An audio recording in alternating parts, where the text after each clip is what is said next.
Prêt pour l'impact, c'est la question que je pose chaque jour à une personnalité qui compte dans notre économie. Et là, on va parler vraiment d'un projet qui compte pour nos économies. Vous allez comprendre pourquoi j'utilise le pluriel. Bonjour Manuela Roca. Bonjour, merci pour l'invitation. Bienvenue, vous êtes directrice générale adjointe de TELT, c'est le tunnel euralpin Lyon-Turin. On va peut-être commencer par l'originalité de cette entreprise. C'est une entreprise, un projet franco-italien, c'est ça? Oui, exact. TELT est une entreprise partagée par les deux États, sont nos deux actionnaires 50-50, donc un vrai exemple de coopération franco-italienne, soit dans la gouvernance de l'entreprise, mais vraiment aussi dans les faits et dans les activités quotidiennes. Toutes nos activités sont transversales.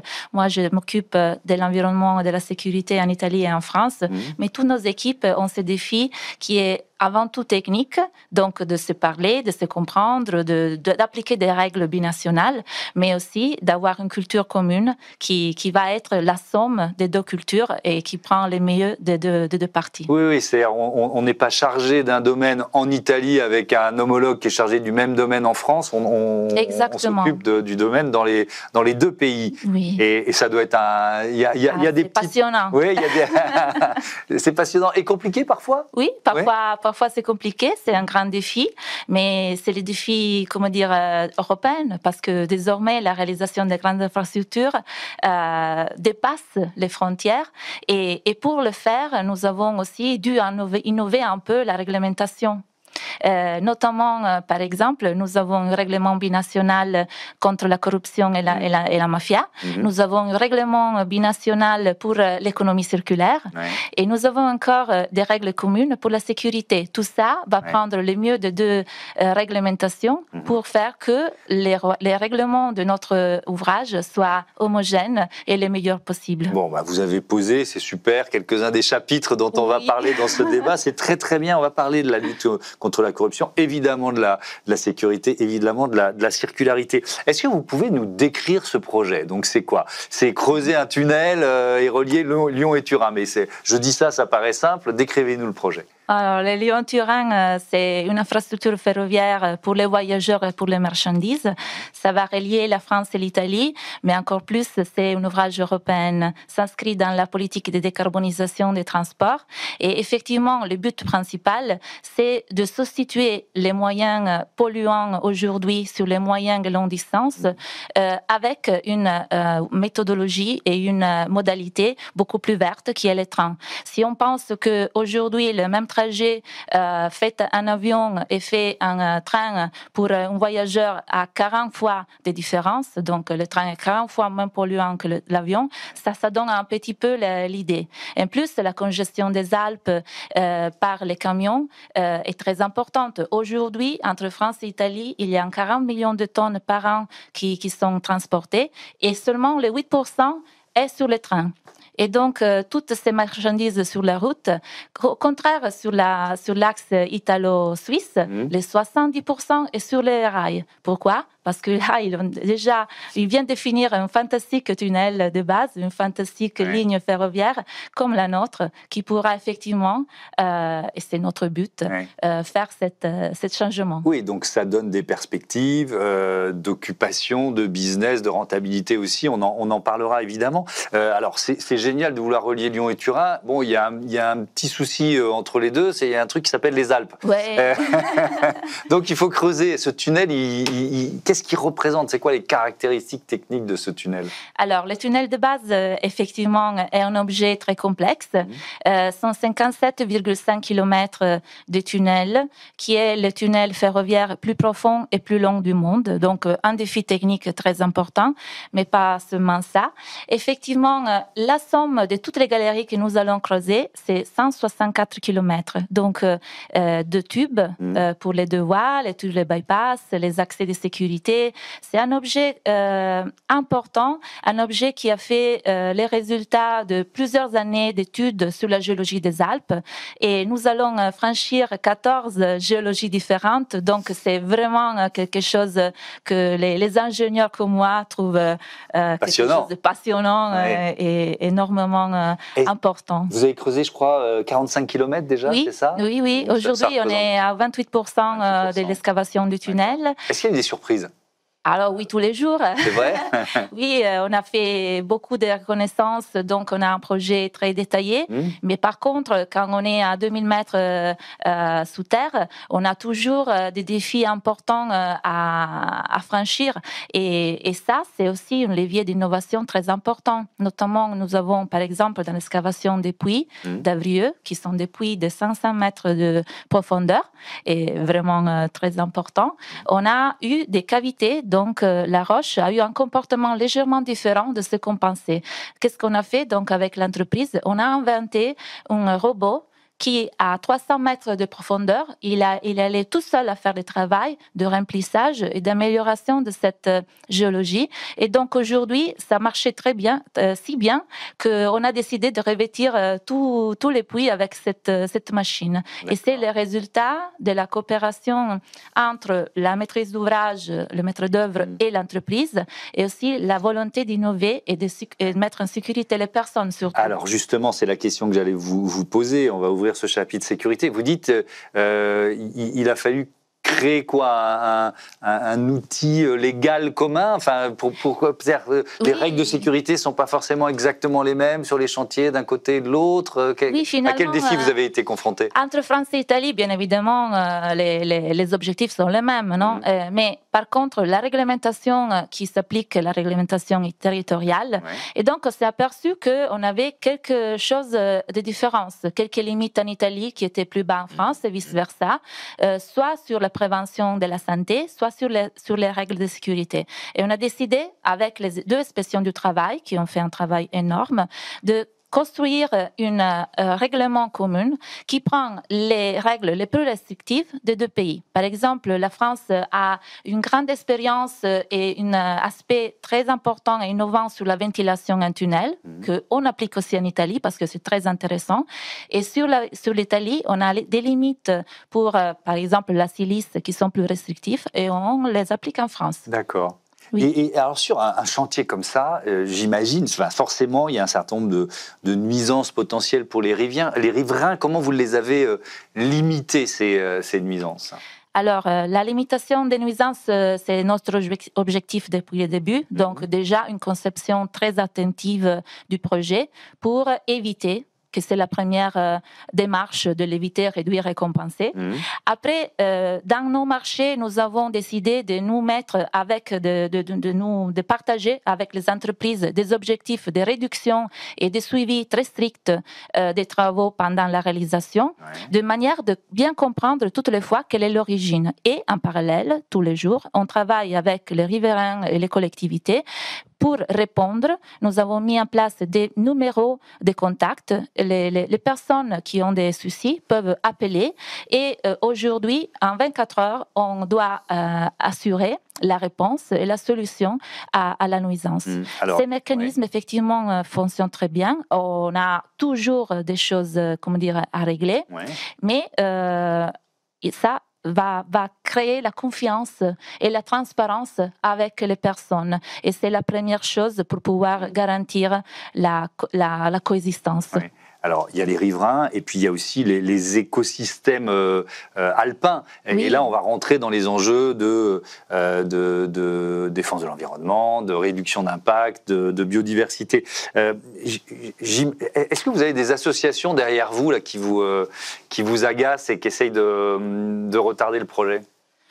Alors, nous avons des associations avec lesquelles nous avons des rapports, un débat constant.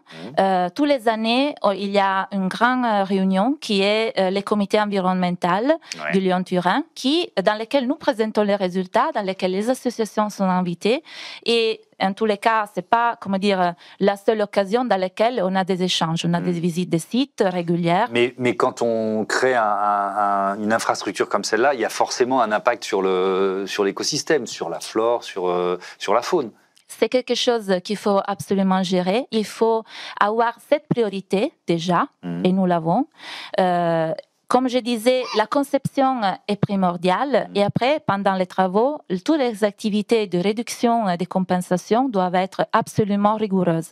Chose que nous faisons effectivement en pleine collaboration avec les services de l'État, qui nous contrôlent, bien évidemment, mais qui nous accompagnent aussi sur les meilleures solutions à mettre en œuvre pour notre projet. Un chantier comme celui-là, c'est je ne sais pas combien de tonnes et de tonnes de matériaux sortis, excavés. Oui. Alors, j'allais dire de déchets, non, parce que l'objectif, c'est au contraire que ça... Jamais utiliser ces mots. Voilà, c'est que ce soit des ressources, quoi. Oui, ça parce que tout ce qui ressort de la montagne est précieux, c'est une ressource fondamentale et il faut la valoriser. Et nous avons étudié, comme je disais, toute la géologie par des années, vraiment dans le but d'étudier des dispositifs, des solutions de conception qui nous permet de réutiliser plus de 50% de ces matériaux dans notre projet. Qu'est-ce que ça veut dire réutiliser? Ça veut dire récupérer tous les matériaux qui sont excavés, les traiter sur le plan mécanique, donc créer des granulats qui sont adaptés à l'utilisation en chantier et donc on les implique dans les bétons projetés sur les courts termes pour la mise en sécurité des galeries, les bétons de revêtement pour les revêtements définitifs des tunnels et pour les remblais techniques. Par exemple, aujourd'hui, nous avons déjà utilisé 2 millions de tonnes de matériaux qui ont été extraits à Saint-Julien-de-Mondény, dans notre entrée du tunnel, à Saint-Jean-de-Maurienne, dans lequel on a déjà réalisé les remblais et les voies dans la zone, dans la plateforme dans laquelle il y aura la gare internationale de Saint-Jean-de-Maurienne. D'accord, donc les matériaux que vous sortez, que vous excavez, vous les utilisez sur le chantier lui-même, mais pas seulement, ou alors il y a peut-être aussi des matériaux qui partent ailleurs. Oui, parce que... Alors, en tous les cas, notre objectif, c'est de réaliser un tunnel. Réutiliser vous. Donc, quand on réalise un tunnel, il faut excaver, mais on ne peut pas le remplir complètement. Évidemment. Donc, effectivement... Là, il y a une logique, là, effectivement. Exactement. Donc, il y a une partie des matériaux qui sont des bons matériaux et qui doivent être valorisés ailleurs. Donc, l'utilisation de ces matériaux est pour des projets externes, notamment pour des remplissages de carrières et qui sont des réhabilitations paysagères, des zones qui ont été utilisés dans le passé pour l'extraction des matériaux et qui aujourd'hui doivent être remis en état. Et soit ça arrive soit en Italie, soit en France. Les longues distances pour rejoindre toutes ces carrières sont franchies par le train, notamment, qui est encore, la modalité la plus verte. Et les courtes distances sont gérées un peu par camion, mais surtout par bandes transporteuses électriques, ce qui nous assure dans toute la logistique que nous avons mise en œuvre dans notre projet, de réduire de 75% l'empreinte carbone du volet transport de la réalisation de la section transfrontalière. Ce tunnel, il devrait coûter 2,5 milliards d'euros de plus que prévu, budget total, je crois plus de 11 milliards d'euros.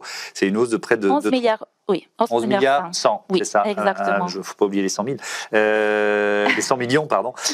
Hausse de près de 30%.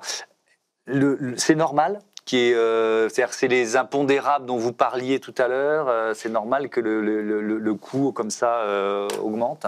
Alors, oui, donc nous avons, ça c'est les résultats de beaucoup des facteurs. Le premier facteur, c'est l'attribution de tous les appels d'offres du tunnel de base. Donc, au moment dans lequel on avait arrêté tous les contrats, on a compris quelles étaient les solutions meilleures qu'il aurait fallu mettre en place et donc on les a valorisés d'un point de vue économique aussi. Après, on a eu dans les années une connaissance plus approfondie des études et de la montagne et donc nous avons intégré des risques que nous voulons avoir à disposition pour les futurs et du coût à terminaison. Et enfin, nous n'oublions pas le fait que du point de vue mondial, il y a eu la pandémie, il y a eu la problématique internationale des guerres, chose qui a impacté les prix. Et par exemple, sur la coopération franco-italienne, cette chose, de l'évolution des prix a été très bien gérée dans notre projet parce que nous appliquons la réglementation française qui admet l'actualisation des prix dans les contrats. Donc, nos entreprises n'ont pas eu de soucis très important lorsque en Italie les prix sont bloqués et donc ils auraient eu beaucoup de difficultés à continuer les activités. Vous allez chercher le meilleur de chaque côté des Alpes. Dans cette histoire, l'application de la réglementation française a été une bonne chose. Et alors, vous avez un exemple inverse où l'application de la réglementation italienne, au contraire, a été plus utile? Oui, la loi antimafia, par exemple. Effectivement, les dispositifs antimafia italiens a été transformé par les deux États dans un règlement des contrats binational. Là, va gérer des contrôles systématiques sur toutes les entreprises qui travaillent pour le Lyon-Turin, sans limite de seuil. Donc toute la chaîne de valeur. Toute la chaîne de valeur et sans limite de seuil, même en euros. Si une entreprise réalise la section transfrontalière, il vient contrôler.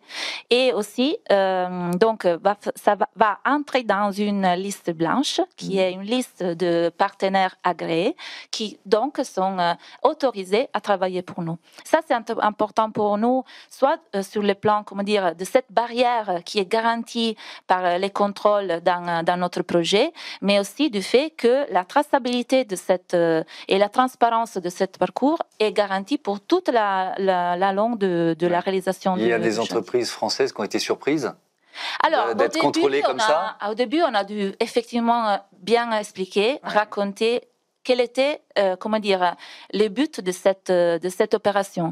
Pas vraiment les Françaises, parce qu'aujourd'hui, nous avons sur 2000 entreprises désormais, presque 1500 sont françaises, donc désormais c'est quelque chose de...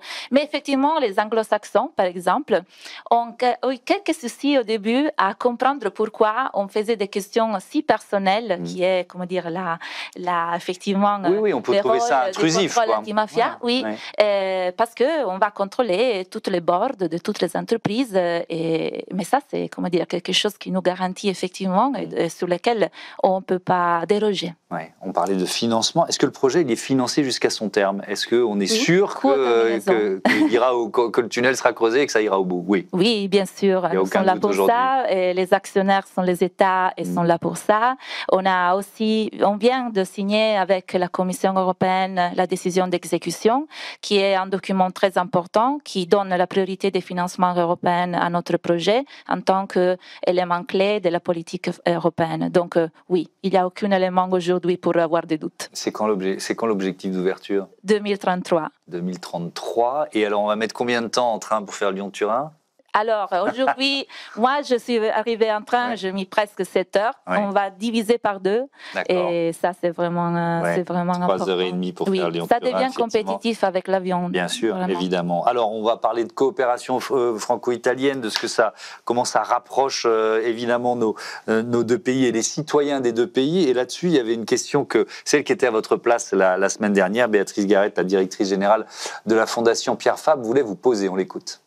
Bonjour Manuela. Est-ce que cette nouvelle ligne ferroviaire va accélérer la coopération entre la France et l'Italie, et en particulier dans le domaine de la coopération universitaire et pour l'innovation? Alors, ça nous intéresse évidemment pour la coopération universitaire, pour les chercheurs, l'innovation, mais d'une manière générale. Comment vous imaginez, à quel point ça... Parce qu'on est déjà deux pays avec une histoire commune très, très importante, mais qu'est-ce que ça va changer, un tunnel comme celui-là? Alors, déjà, la connexion physique est fondamentale. Mais ce n'est pas seulement ça. C'est vraiment, quelque chose qu'on démontre déjà aujourd'hui, seulement pour le réaliser. Donc, on peut pas le projet lui-même, déjà, c'est un exemple de coopération. Que ce sera après. Aujourd'hui, la coopération est aussi entrée dans le pacte de Quirinal qui a été signé entre la France et l'Italie. Il y a le Lyon-Turin comme en tant qu'axe important de coopération. Pourquoi? Parce qu'effectivement, cette connexion entre les deux pays et une connexion aussi stratégique au niveau effectivement de croissance et de visions communes dans le cadre européen, chose qui va changer la dimension de nos deux pays tout seuls, plutôt vu un par un, vu ensemble. L'échange économique, l'échange aussi universitaire. Effectivement, est-ce qu'il y a des chercheurs qui vont pouvoir plus facilement se rencontrer d'une certaine façon? Absolument, oui. On peut seulement citer un exemple. Aujourd'hui, il y a déjà mis en place une collaboration franco-italienne entre le centre de recherche Lyon-Bernard de Lyon et le centre de Candiolo.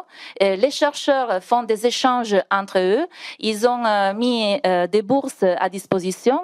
Ils ont été aussi financés par Alcotra, qui est le programme européen de coopération franco-italienne. Et le Lyon-Turin est ici pour eux et les soutient dans cette connexion scientifique du point de vue physique. Donc, c'est vraiment intéressant. Vous avez des projections, des prévisions de trafic sur cette ligne pour les 20 prochaines années, à partir de l'ouverture, évidemment? Alors, oui, il y a des projections. Il y a déjà des projections qui mettent en relation la croissance du PIB des deux pays, mais aussi la croissance de la capacité. La croissance de la capacité, ça va avoir, par exemple, à l'ouverture du tunnel de base, environ 14 millions de tonnes de capacité. Ça veut dire plus ou moins 90 trains, qui est presque le double de ce qu'il y a aujourd'hui en tant que capacité. Et après, tout ça va avoir une croissance qui est liée notamment à la capacité aussi des deux États, d'une part, de promouvoir le transfert modal et de l'autre part aussi des différents opérateurs de changer et de décider de venir sur les trains. Comme on a vu aujourd'hui quand on a eu l'interruption entre France et Italie ferroviaire pour un an et demi, les opérateurs ferroviaires ont changé leur axe vers l'axe de Chiasso, vers la Suisse. Donc, les opérateurs ferroviaires ont une certaine inertie à changer leur business. Mais, comme toutes les fois, on connaît très bien le fait que dans la valeur des produits, le transport n'a aucune valeur ajoutée. Donc, le fait de fournir un ouvrage compétitif, économique aux opérateurs fera en sorte que dans le temps, les opérateurs changeront vers la modalité la plus économique. Par exemple, notre tunnel de base va baisser de 40% les coûts de l'énergie de franchissement des Alpes. 40% n'est pas rien, c'est beaucoup. Oui, effectivement, c'est majeur même. Il y a qui? Il y a la SNCF d'un côté, Trenitalia RFI de l'autre. qui sont déjà associés au projet ou qui le seront à partir du moment où le tunnel sera opérationnel? Sont déjà associés, nous avons déjà des groupes d'activités communes, ils sont déjà les deux sur les parties des compétences. Et donc, pour préparer le 2033, il faut travailler ensemble depuis aujourd'hui. Oui. Absolument. Et alors, c'est intéressant parce que c'est des compagnies qui sont aussi concurrentes. Et c'est vrai, puisque maintenant le rail a été ouvert à la concurrence européenne, donc on voit des trains italiens rouler en France et c'est très bien, ou des trains français qui roulent ailleurs. Donc comment alors on est à la fois partenaires et concurrents, comment ça se passe? Oui, mais ça c'est le futur des transports. Après les paquets ferroviaires qui a ouvert à la concurrence et la division entre les opérateurs qui s'occupent des trains voyageurs et marchandises, les opérateurs et les opérateurs des réseaux, donc qui fait la maintenance et la gestion des réseaux. Tout ça, c'est l'écosystème dans lequel l'Europe a décidé de bâtir la connexion unitaire, le métro d'Europe, donc les réseaux RTE, qui est un grand défi, mais qui va rendre compétitif tous les systèmes européens. Et donc, SNCF et RFI sont compétiteurs entre eux, mais sont compétiteurs avec tous les autres. Et donc, aujourd'hui, on a deux opérateurs qui arrivent en France et en Italie aussi. Mais un jour, grâce au réseau européen, on aura beaucoup plus. Espérons-le, effectivement, que ça va continuer. Pour les voyageurs. Ouais, on a parlé de l'impact du chantier et des nuisances pour les riverains, mais alors il y a aussi les bénéfices, parce que c'est du travail, c'est de l'activité dans cette vallée de la Maurienne. Comment ça se passe? Il y a combien de gens qui travaillent sur un chantier comme celui-là? Qu'est-ce que ça représente? Aujourd'hui, nous avons 3000 travailleurs en France et sur 7 chantiers opérationnels. Donc, c'est effectivement une dimension importante. Et sur le plan économique, nous avons en 2024 une valeur distribuée du projet seulement en France de 600 millions d'euros. Et qui font 800 au niveau binational et qui devront bientôt un peu plus d'1 milliard l'année prochaine. Tout ça est la dimension générale du projet. Et tout ça se relie avec les dispositifs du territoire d'accompagnement qui sont mis en place en collaboration avec les services de l'État. Notamment en France, la démarche Grand Chantier, qui est un levier super important, effectivement, pour ancrer les projets dans les territoires. Nous avons un contrat Maurienne que, entre 2015 et 2020, a déployé 40 millions d'euros pour les territoires, pour bâtir des projets de territoire, et que sera 80 millions d'euros pour la période 2021 et 2027. Dans ce dispositif, il y a des solutions pour l'emploi, donc avec Mon Emploi Lyon-Turin. Donc, la démarche permet de connecter les besoins d'emploi des personnes et l'offre d'emploi des entreprises. Il y a aussi un autre dispositif qui est fondamental, qui est la maison de l'habitat. Pourquoi? Parce que nous avons décidé de dire à nos entreprises, pas de base vie dans les chantiers, pas de village dans les chantiers, parce que nous ne voulons pas des ouvriers qui restent tout clos. Donc il a fallu leur trouver des logements autour. D'accord. Et ça, c'est un levier extraordinaire pour que les entreprises donc, puissent chercher déjà les logements sur le territoire, qu'il y a une possibilité de réhabiliter les patrimoines du bâtiment du territoire public et privé, mais surtout que les ouvriers soient vraiment inclus dans la société et non pas des personnes qui arrivent seulement à travailler et qui restent, comment dire, dans les chantiers tout le temps. Parce qu'ils peuvent rester là pour quelques années, bien évidemment. Évidemment. Merci beaucoup, Manuela Roca, et à bientôt sur Be Smart for Change. On passe tout de suite à notre rubrique Startup.